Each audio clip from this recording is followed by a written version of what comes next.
Driving down life's highway may unknowingly free you from the past. My body left the war when I boarded that freedom bird in Da Nang, but my mind remains glued to the jungle canopy. I vowed that the horrible memories would dissolve when I left country. That proved not possible. As the Continental Airlines DC-10 lifted me from one living hell to a hell we had to live with, the unfamiliar USA. Bind up my wounds, have mercy, Jesu. I did but dream. O coward conscience, how dost thou afflict me? Richard III. My perception of my native land had changed with such ferocity. It had become alien to me. Somehow I couldn't get a handle on my emotions. I was out of harm's way, but still scared. Something was missing. I thought, there's no way this experience could possibly affect me because of my upbringing and moral grounding. Then everything changed.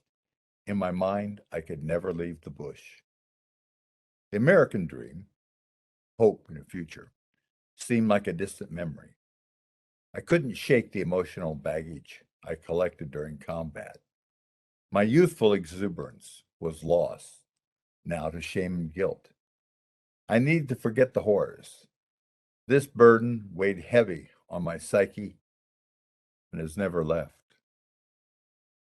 Canst thou not minister to a mind diseased, and pluck from the memory of a rooted sorrow, raise out the written troubles of the brain, and with some sweet oblivious antidote, cleanse thy wrought bosom of that perilous stuff which weighs upon the heart?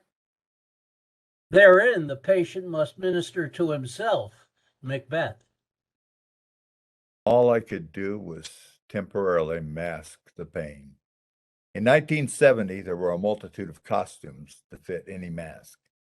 There was the lack of respect for authority of any kind that justified outlaw behavior. Laws made by the same institutions that started this conflict meant absolutely nothing. This was a recipe for confrontation with anyone who had power. Oftentimes, such confrontations ended with disastrous consequences, including emergency rooms or incarceration. After surviving the NAM, there was nothing to lose. I had a burning desire to revive the adrenaline rush of combat. The mask of daredevil behavior and the lust for sexual conquest, coupled with a constant drone of loud music, captured the warrior feeling. Nothing was too dangerous or irreverent. Cheating death over and over again felt so good. Spirituality was just another joke. How could anyone who participated in such unspeakable acts have the audacity for spirituality? I lost faith in any god who could condone such depravity. Blasphemy gave me another vehicle for coping. My emotional confusion had only one cure: psychedelic substances and the juice of blue agave. Alcohol, marijuana, and LSD became the temporary savior that was the most far out mask of all.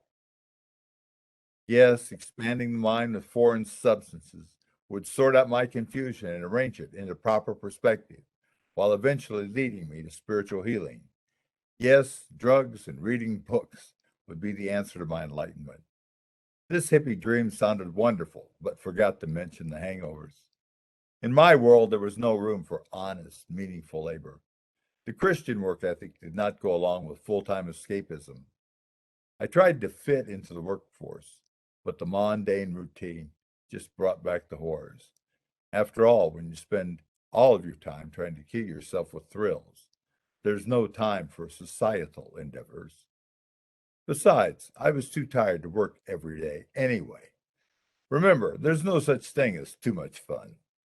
All these physical and emotional stresses placed an enormous burden on my health. Injuries healed quickly, but physical healing couldn't ease the emotional pain. After my body felt normal, my mind ached even more.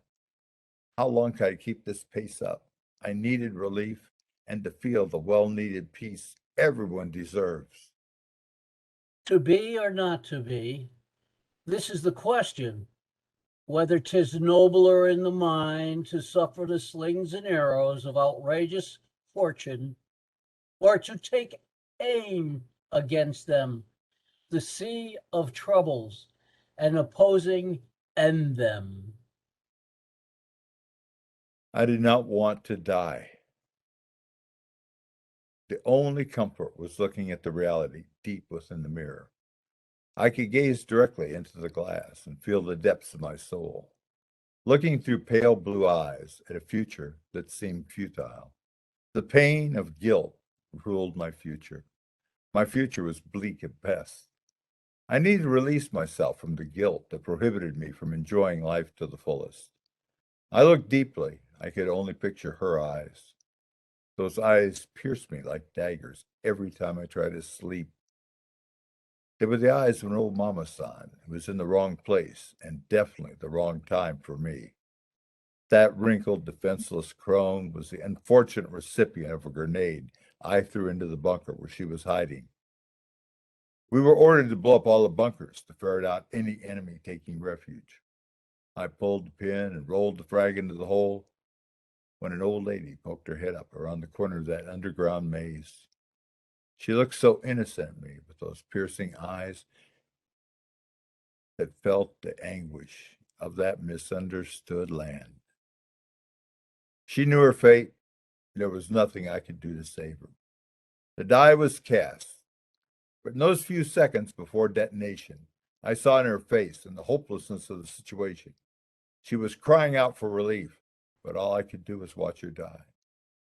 Those eyes looked down on me with a constant barrage of guilt. I uselessly killed another human being. The act was not only condoned, but praised. When I walked away, that innocent but deadly mistake drifted into the fog of war. It pushed me to the edge of insanity. Those eyes would become a constant reminder of the downside of my Vietnam experience. The mirror and my dreams would be the vehicle to conjure up emotions. Thy spirit within thee hath so at war, and thus hath so bestirred thee in thy sleep, that beads of sweat have stood upon thy brow like bubbles in a late disturbed stream.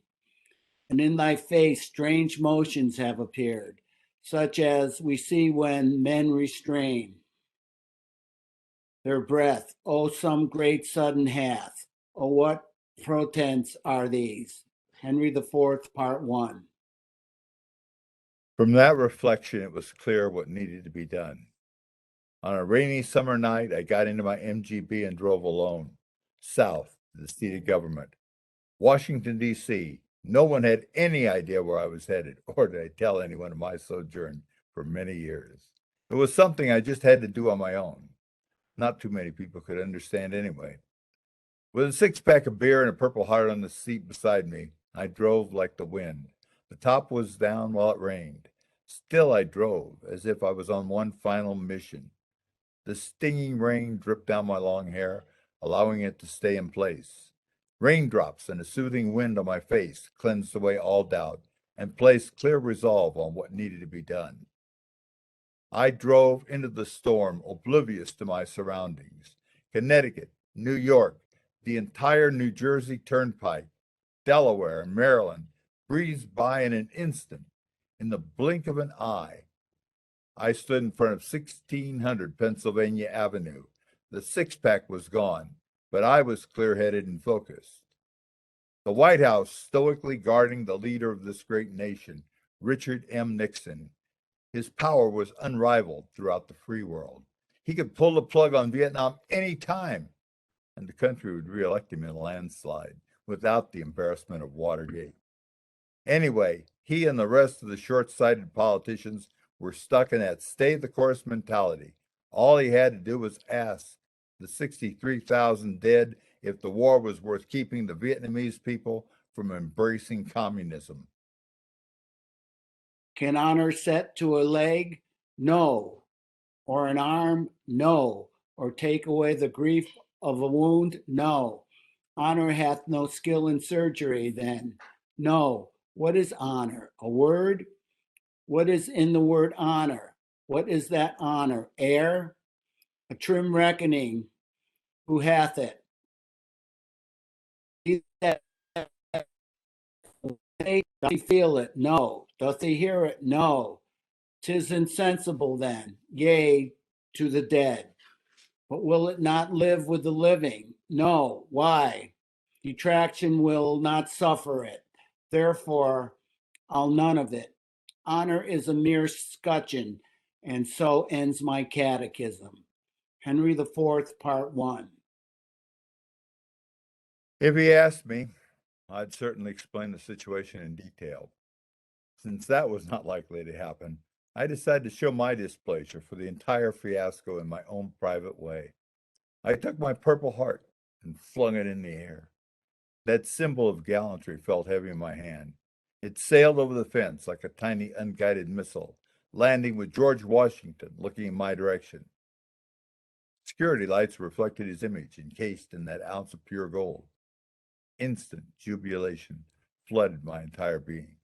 I felt joy that I hadn't felt in a long, long time. At that moment, I came home. While looking at my medal on the lawn, a giant weight lifted from my heart. I could see Tam and the old lady in the bunker smiling, as if everything were all right now. It felt so, so good. There was no way I could cherish an award that I'd received from the President of the United States, so I gave it back. I did not want or deserve the same commendation bestowed upon all those young men who gave everything. I threw it over the fence for everyone on both sides who were affected by the scourges of combat. I threw it over the fence for my fellow Marines who sacrificed so much, but were repaid with guilt and shame for surviving. We must still live with the horror. Maybe now I can travel down life's highway with the knowledge that this small gesture, I tried to make it right. He that outlives this day and comes home safe will stand a tiptoe when the day is named, and rouse him at the name of Crispian. He that shall live this day and see old age will yearly on the vigil feast his neighbors and say, "Tomorrow is St. Crispian." Then he will strip his sleeve and show his scars and say, "These are the wounds I had on St. Crispian's day." Old men forget, yet all shall be forgot. But he'll remember with advantages what feats he did on that day. Henry V. As the first rays of sunlight peeked over the Potomac, it was time to leave the war behind. I was not alone. People started going about their daily routines to grease the wheels of government. I accomplished my mission and needed to go home. I'd have a 6-hour drive to sort out what had taken place on that rainy night. I gave my Purple Heart one final glance and hopped into my car. It looked at peace. As I drove near the National Mall where the Washington Monument stood, high above the rest of the history of this hallowed ground, it reminded me of another obelisk in the middle of a rice paddy, the one with Buddha's finger inside. Let's hope it lasts as long, and no one ever tries to destroy our freedom. I shifted into first gear and drove north. I had to play softball that night and couldn't be late. From this day till the ending of the world, but we in this shall be remembered. We few, we happy few, we band of brothers. For he today that sheds his blood with me shall be my brothers. Henry V. Semper Fidelis, always faithful, is branded on my soul, and I'll never let my team down.